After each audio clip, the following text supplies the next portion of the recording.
everybody, and welcome to another episode of Cruising Israel. I'm your host, Natalie. And I'm Max. This week, Max, I figured we'd start out with going to one of my favorite markets. Oh, yeah? It's one of the biggest markets in Israel. Okay. It's in Jerusalem. Come on, we've been there a couple of times. Okay, I know exactly where you're talking about. Shuk Machane Yehuda. Yep. It's one of my favorites, and there's so many different flavors and high quality produce and restaurants and amazing things to buy and to see. Yeah, there's tons of stuff there. It's hard to pick. You walk through there and there's a million options. Exactly. We're gonna go there now? We're gonna go there now, and we're gonna meet up with a tour guide who's gonna show us, the hidden places of the market. Ah, cool. Well, that sounds interesting. Let's do go. it.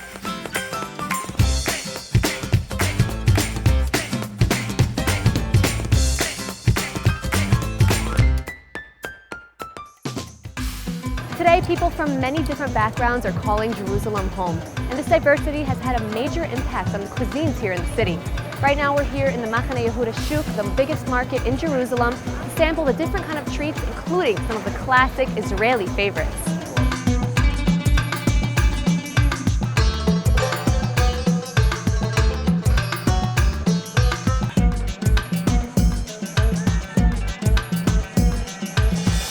We've been to the Machane Yehuda Shuk a couple of other times on the show, but there's just so much to see, so many flavors, so many restaurants that we figured we'd come right back. Well, there's never possible to know everything about the Machane Yehuda. You always discover something new. But in general, for us, people living in Jerusalem, Machane Yehuda is the actual physical soul of the city. And what we're going to do right now, we're going to discover the hidden market. And we're going to use the amazing bite card that we have. The Bites card includes a map of the market and a list of the best eateries, so visitors can set out to explore on their own. So here we have cafes, we have We some have 6 tastings bakeries. out of about 12 different options that you choose. Well, I came super hungry, so I'm ready to eat. Eat our way through the market. Yeah, let's go. Ooh, thank you very much. Good stuff. Yeah. If you want to have a free meal, get to the Machane Yehuda market. Yeah. And she wasn't kidding. Walking through the market, you'll be amazed by the variety of vendors here. Wow. That's really yummy. Lychee. Yum. Wow, how much am I eating today? Thank you. The early stages of the market began way before the establishment of the State of Israel. It actually dates back to the late 19th century, during the Ottoman Empire. Residents of the neighborhoods outside of Jerusalem's Old City didn't want to travel so far just to shop for produce, so the market was born.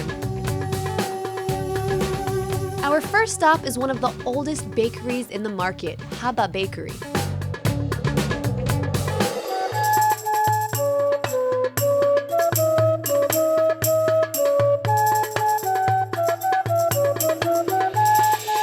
Wow, this place is just becoming more and more packed. You can't even move. As you can see, people don't just come for the fresh breads. They come for Hazan and Sion, a Jew and an Arab who have been working side by side at the bakery for almost 4 decades.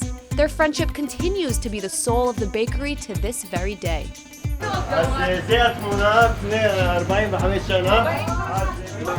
What is he telling the crowd right now? So he's explaining the difference between different types of ovens and the one that they use here. The ash tanur is not an Hebrew word ash, which means fire, but an Arabic word ash, which means life. So what they say that the oven is like an oven of life, like a womb of a woman that brings bread into life. Haba Bakery has been around since 1967 and became an attraction for not only tourists, but even the locals. Put your hands. Oh my God. Okay. You make it hard. Okay, you could stick it in the oven. 1 minute. And it's ready. The fresh bread is topped with olive oil and sprinkled with za'atar, a popular Middle Eastern spice. Wow.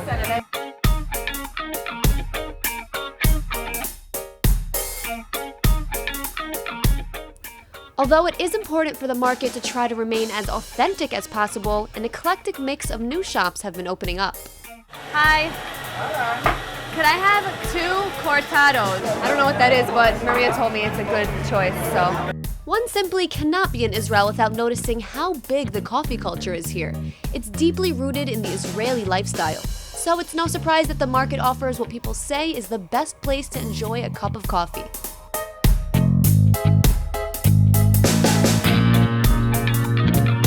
תודה רבה. Here we go. So what exactly is a cortado? What language is it? Well, first of all, it's Italian. Except for the cappuccino, you have the macchiato and the cortado. The difference is the amount of coffee and milk in your coffee. It's really nice. It's delicious. It has a strong flavor. Yaki, the owner of Roasters, started out in the high-tech world and decided to leave it all behind to do what he loves, which is making quality coffee from freshly roasted beans. He decided that the Morden market just lacks a proper coffee place because everybody is drinking shahor, the black coffee. He wanted to bring some quality Italy-level coffee to the sugar. About a decade ago is when the market started going through a revolution, with many cafes just like Roasters and several other restaurants opened, eventually transforming the market into something more than just a place to buy produce. Now, what happens when the stalls close Yeah. during the nighttime hours? That's a cool question. It actually is not closing because the last bar owner that closes at 2 and the first grocery owner that opens at 3, so it's almost 24/7. The market's become a place of an experience, of a sightseeing, of hanging out. And the Mahmoud is the best example of this kind of thing. Right across the best coffee place, just several months ago, they opened the Knafe of Jerusalem, which is called Jerusalem Knafe. Knafe is a traditional Middle Eastern dessert that has been enjoyed here for centuries.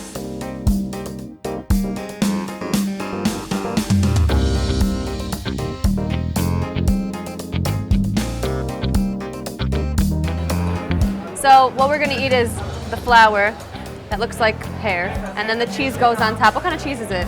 This is a mixture of cow cheese and the goat cheese, but it's like it has a very sweet taste. Okay, so we want one knafe, please. It's not ours. You can make ours yet. Yeah, we're gonna have a chance. Drooling over here. This is the only part we didn't do. Now, what is the deal with these syrups? Should I add one? You of them want to on top? go regular or you want to go already like hardcore with different flavors? Maybe on a quarter of it we can add. So listen, what do we rose have water. here? Let's dig in. Wow, so warm and fresh. This has to be eaten fresh. Don't get too full because we have another spot and it's gonna have to be our last spot because we can spend here a whole day. But Don't worry, I'm saving room. Let's save go. the room and let's get going. So now we're leaving the main street of the market, Mahmoud, and getting to the Iraqi market. The market has over 250 stalls and is divided into a few sections, arranged by the origin of the Jews who ran the market at the time. We are here in the center of the Iraqi market, and I want you to see this, okay? This is the place where the locals, the elderly people still hang out, play cards, shesh bash, just as if it was 60 years ago. This is really how I want my life to look like when I reach that age. Having a great time together. I mean, if you see the pictures that are hung on the walls, you can read the history of these areas.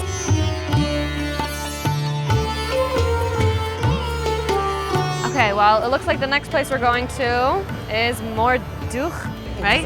Exactly. One of the most famous Jerusalem cuisine places. Great.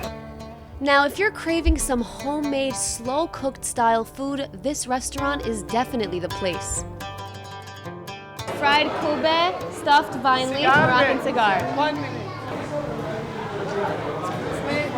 Great, thank you. Since 1982, this family-run restaurant has been delighting visitors with their Iraqi and Kurdish-style dishes, with 3 generations of family members working here at Restaurant Morden.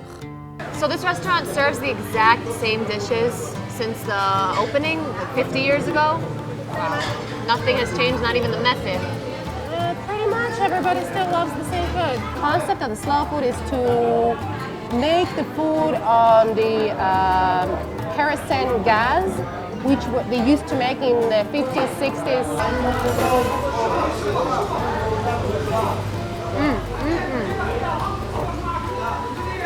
amazing. Stuffed with meat, lots of great spices. Perfect amount. If you go to a restaurant, you don't want to get too full. My mom makes these.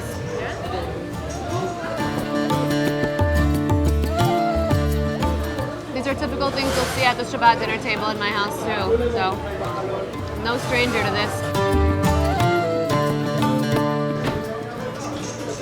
Wow.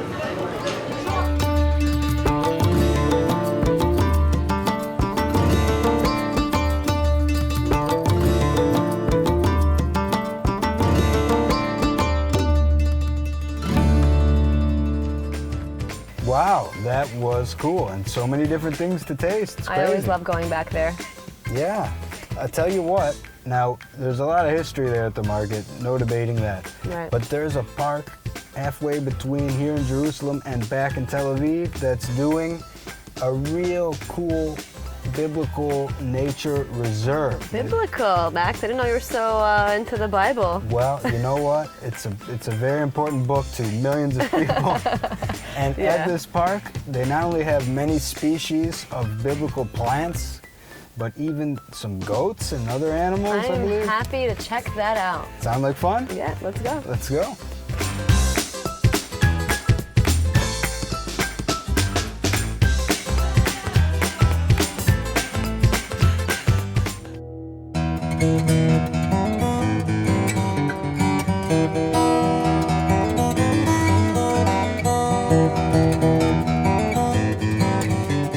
Israel is where the story of the Bible comes to life and offers visitors a glimpse into an ancient past.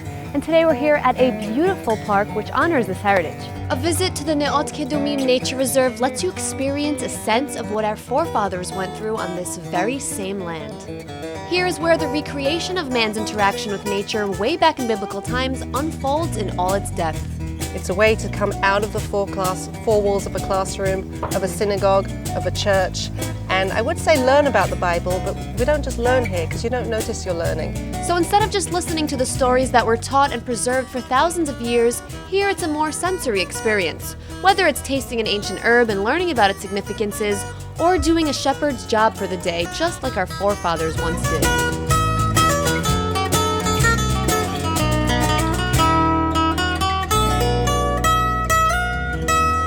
What were some of the things that needed to be done in order to make this park look biblical? It had to be created from scratch. Before the park existed, if you look at those hillsides in the distance, that is how barren this park was. Yeah. Only after thousands of tons of soil was brought into the park and extensive agricultural work took place did it all spring back to life, eventually becoming the lush green park it is today.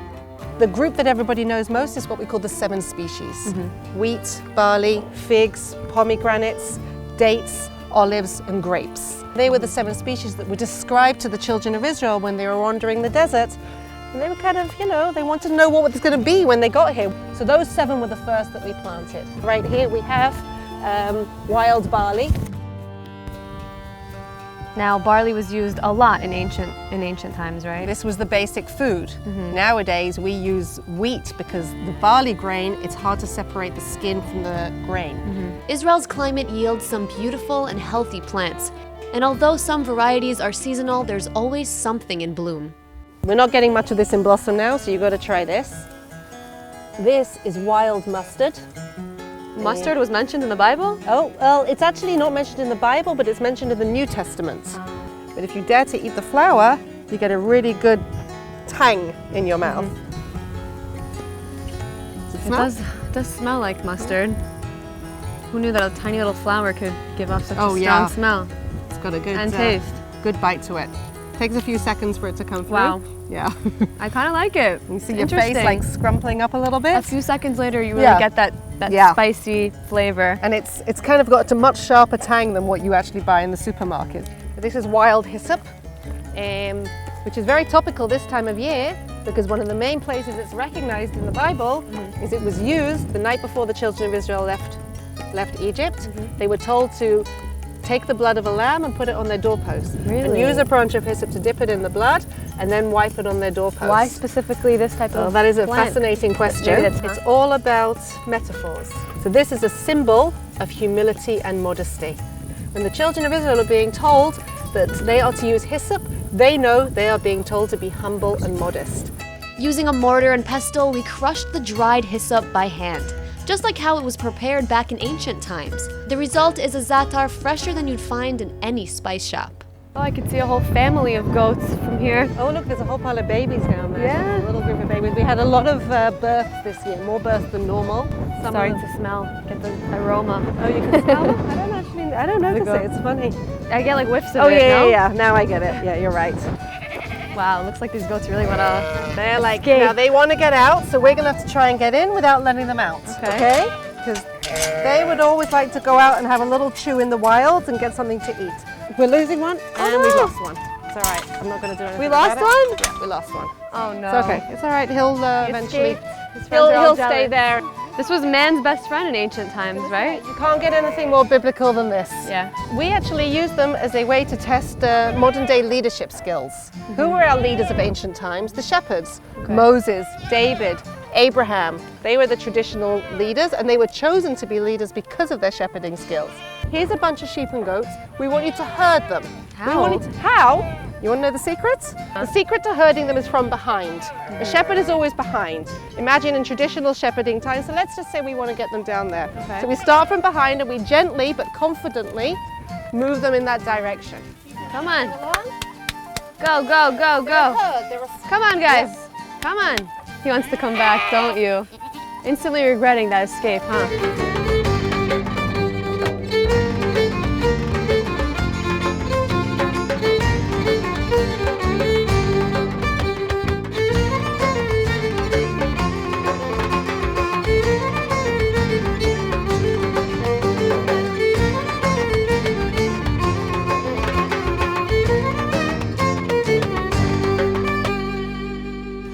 Max, in honor of Israel's 70th birthday, there's something really cool happening on Rothschild Boulevard, one of the most significant boulevards. Lots of historical things happen I love there. Rothschild Boulevard. It's going right through the heart of Tel Aviv. That's and true. It's named after a guy who's so important, had everything to do with the country getting off its feet. Yeah, well, there's some cutting-edge technology happening over there with video mapping on 10 different buildings, but we'll find out more. How about we go and we check it out? Let's do it. Let's go.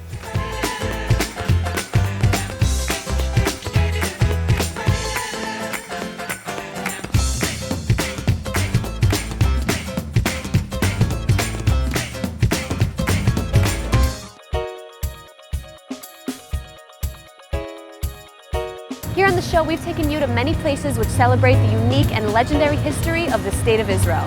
Today, we're taking you to a new exhibit which uses cutting-edge technology to tell the story of Israel's independence.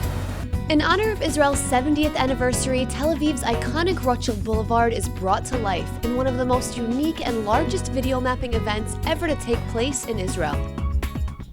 Video mapping is a technology in which you map the building and you create a film, like a movie, but it's adapted to the architecture of the building. The buildings on the historic boulevard are used as a screen for the 3D projections, which feature digital content that brings the public all the way back to the early stages of the country, using real archival clips from the past. Actually, for the first time in Israel, we are doing 10 buildings, synchronized, everything finished at the same time, and started again together, so it's like a real happening of visual effects. Each of these buildings has its own theme in telling the story of the Jewish people and the land of Israel. While one building showcases the first Aliyah or migration of the Jews coming to the newfound state, others show the evolution of Israeli innovations which have made the world a better place. So how does it all work? The idea behind the technology is that we want to create a perfectly matched projection upon the building. We are scanning the building using 3D scanners, and we have this scan imported into the softwares. So in that way we'll create a content which is perfectly matching the buildings and what we call video mapping. Asaf's company AVS plans and facilitates 3D mapping projection events all over the country, including Jerusalem's highly acclaimed New Night Experience, which uses the iconic Old Tower of David as a backdrop to tell the biblical story of King David. Rothschild Boulevard is situated in the heart of Tel Aviv, and and was one of the very first streets to be built over a century ago. It was here where Israel's Declaration of Independence was signed, and it's the site of numerous historical landmarks which still stand today, such as Tel Aviv's very first kiosk and Tel Aviv's water tower, which today is a fountain.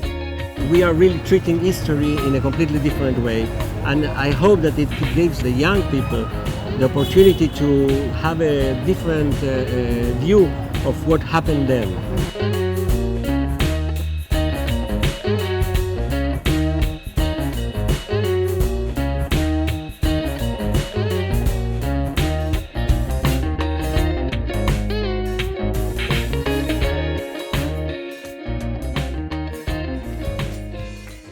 Folks, thanks so much for joining us for another episode of Cruising Israel. We love having you here with us.